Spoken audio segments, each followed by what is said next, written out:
the whole thing boils around partnerships. That unless we work together, we cannot achieve these goals. So this is going to, first of all, to call for collaboration. Collaborating within the institutions that deliver these various goals. We have noted that we have 17 goals. Now, for each of these goals, you are going to require a collaboration of different actors. And between goals, you will need collaboration again. For example, when you take a goal, I think we have been talking about goal number 16. We are number 15, the one on water is goal number what? Number 6, clean water and sanitation. And then the one on affordable and clean energy. There's a nexus between energy, water, and agriculture. There's a very strong connection. And there's no way how each one of these would operate without the other. For example, water. When you talk about water for human consumption, the commissioner immediately talked about solar piped water. Solar is the energy that you are using. So unless we build enough capabilities in solar energy production, we are not going to be able to have the solar technologies readily available in this country. So if you really want to pump this water, instead of drawing water with the hand-driven boreholes, you're certainly going to invest in this renewable energy source and the technology that it uses. Now, therefore, water needs energy. Now, agriculture too, because agriculture uses water, they require water. So there is an interplay between these various agencies. So one of the key concepts, therefore, that we are coining through this conversation that we have been having is the issue of collaboration and coordination. And it's on this basis that the National Development Plan was designed in a manner that's program-based. We are putting together different players under certain programs to deliver certain common goals. However, we discovered in the midterm review after 2 years that the collaboration, probably on paper is there, but physically is not there. So we are not going to be able to deliver these goals unless we focus, Mr. Moderator, a little more on the issue of collaboration. We just have to find a formula of talking to one another. There's that evil spirit that is stopping us from talking to one another. I don't know. I think we need Jesus to come back and curse that devil, that's stopping us, because you don't find a reason why people are not talking to one another. We have been talking about irrigation for a long time, but to get Ministry of Agriculture to talk to Ministry of Water, it is easier to do other hard things than to get the and finance is the easiest. So I think we need to emphasize the issue of collaboration, and I'm glad that the Prime Minister is here. She's the fulcrum, for this collaboration. So, Madam Prime Minister, we need more whipping in the area of collaboration. The second area is the one of follow-up. The technocrats call this monitoring. To follow up, your resources. You have borrowed money, you have sent that money to water, and you leave water to do whatever they want, and there's no follow-up. Or they even choose to do nothing. We have been assessing externally funded loan projects, and you find a number of these projects are not performing. But for lack of proper follow-up, someone is not doing his duty. Someone is only presenting to you the challenges. Though I faced a challenge here, But you're a leader because you can manage challenges. So this lack of proper day-to-day follow-up. So we need a system that follows up every coin that we are spending in the budget. Agency by agency, vote by vote, and that is a way to enhance accountability. And then I'm saying these off the script that I'm about to present. The third one is about the issue of productivity. Over the years, our soils have lost the nutrients that they used to have. Those days, when I was still young, our soil was very productive. It had the nutrients. You would plant coffee and harvest a full sack from one tree, one branch of a coffee tree. Today, you can only get a mug. Why? Because the nutrients are completely depleted. So therefore, the productivity of our soils has drastically gone down. And unless we address this problem of productivity, we are going to come here and say that agriculture is not profitable, farming is not profitable. You know, we blame farming instead of blaming ourselves for not being able to provide the fertilizers the farmers actually need. Fertilizers is now a given. Without fertilizers, you can no longer do meaningful agriculture in Uganda. And I think we need to adopt some of these issues. Productivity of the soil. The second one, because of climate change, is related to the provision of water to the crops. Like human beings, you know, we have put bottles of water on those tables to make sure from time to time we are taking in some water. We cannot continue to rely on this unreliable climate condition, the climate conditions that we are having today. Today you have rain, then a few months after you don't have rain, you don't have water. But the crop needs water, and you are expecting it to give you the yield that you are looking for. So we need, in the delivery of these goals, to understand that we cannot run away from fertilizers because the nutrients have gone, that we cannot run away from providing water the crops that need regularly. Therefore, the irrigation systems are there, and I've discovered micro-level irrigation systems, medium, and large, depending on what you need. The technologies are already there, combining all these three. So in doing all these, we shall need a nexus that brings together all these agencies. Now allow me also to talk about this Global Climate Fund.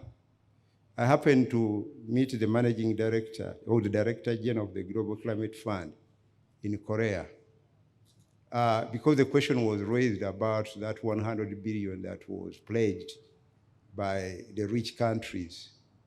Some of that money is actually there. The problem is access.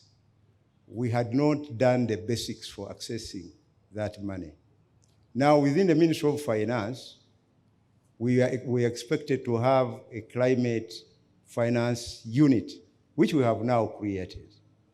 We have competent people in that unit, and because that unit, the ministry actually is already accredited by the Global Climate Fund to receive applications for projects from Ugandans. We have set up that unit, so you should feel free to present climate-related projects to that unit. And then we shall present your application to the Global Climate Fund. There is an elaborate online application form. So some of that money can be accessed, provided you meet the conditions required. You can also place your application through the Ministry of Water. They are almost equally accredited to do that. So you cannot go direct to the Global Climate Fund and access that money. Now, on the issue raised about the traffic,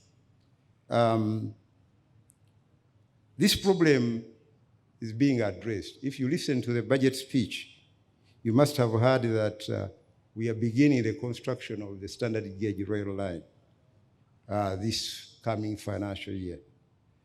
And also, the existing meter gauge line has already been rehabilitated, all the way from Malaba to Mukono. The remaining section of Mukono to Kampala has already been contracted to a Spanish firm. So in terms of movement of traffic, I think the problem we are having on Jinja Road is going to be dealt with if we have this SGR and the line is being rehabilitated. In addition, the line going to Gulu from Tororo is also going to be rehabilitated this year, and the contract has already been awarded.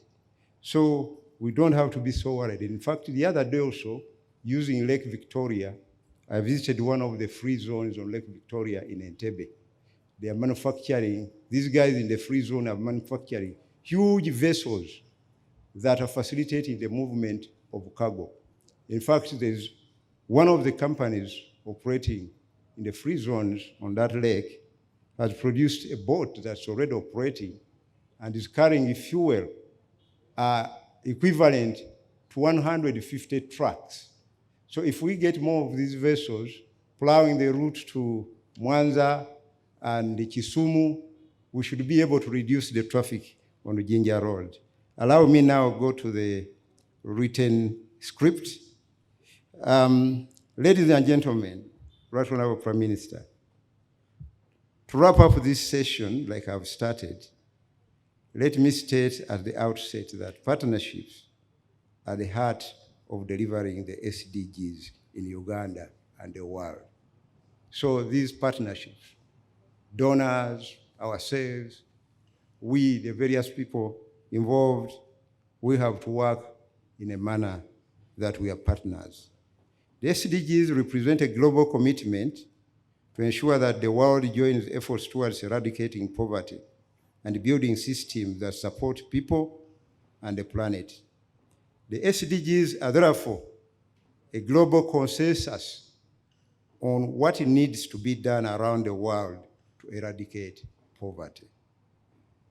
This SDG agenda is also accompanied by the financing for development agenda that defines the how in the Addis Ababa agenda on financing for development.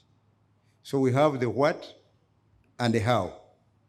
Further, in 2011, at Busan, South Korea, the Global Partnership for Effective Development Cooperation defined the who through the Busan Declaration that defined 4 partnership principles for effective development cooperation that include the following. A, country ownership, which implies that the countries set their own national development priorities and development partners align their support accordingly while using the country systems. Here we have the NDP 3. B, the focus on results, which points out that development cooperation seeks to achieve measurable results. So we must be able to measure what we are doing by using country result frameworks and monitoring and evaluation systems. Remember, I talked about 4 labs. C, inclusive partnerships, which emphasizes that development partnerships are inclusive, recognizing the different and complementary roles of all sectors in society. D, transparency and mutual accountability, where countries and their development partners are accountable to each other and to their respective constituents. They are jointly responsible for ensuring development cooperation information is publicly available. These principles underscored the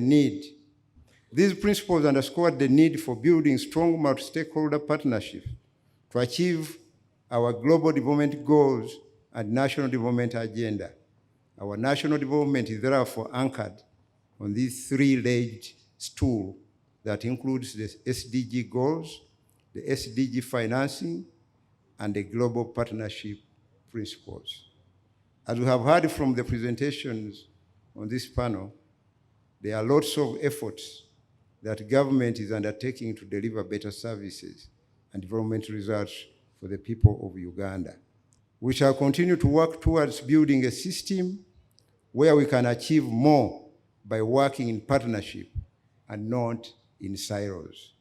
It is in this light that government is now working together to revitalize the National Partnership Forum so that we can continue to have an active, collaborative dialogue framework with all stakeholders, development partners, private sector, civil society, and the general public.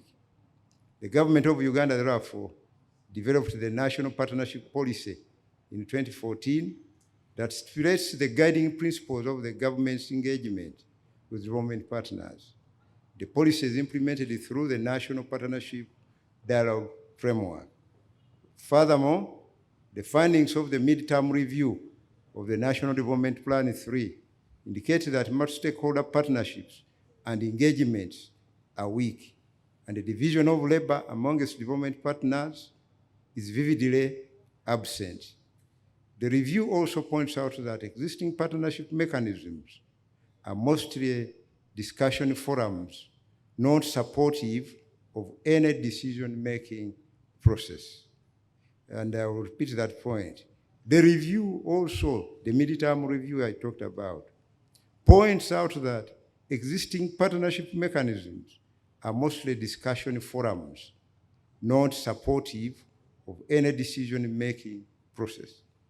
To respond to this challenge, our teams at the Office of the Prime Minister, National Planning Authority, and Ministry of Finance are working on the revitalization work program that will respond to this process through a systematic process of building a robust partnership framework that is rooted in evidence and facilitated by high-level technical and political dialogues led by the Prime Minister of Uganda.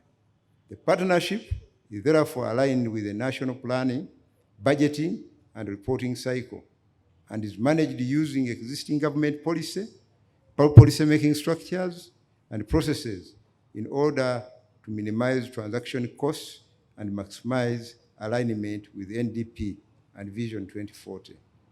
The following joint structures coordinate the wider partnership dialogue between the government and all the development partners.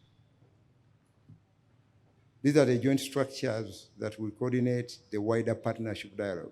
A, National Partnership Forum, and this is a political forum, chaired by the Prime Minister and attended by ministers, ambassadors, and high-level representatives of other stakeholders.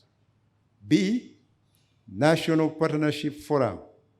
This is technical and is chaired by the head of public service and attended by permanent secretaries and heads of government agencies, LDPG's quartet.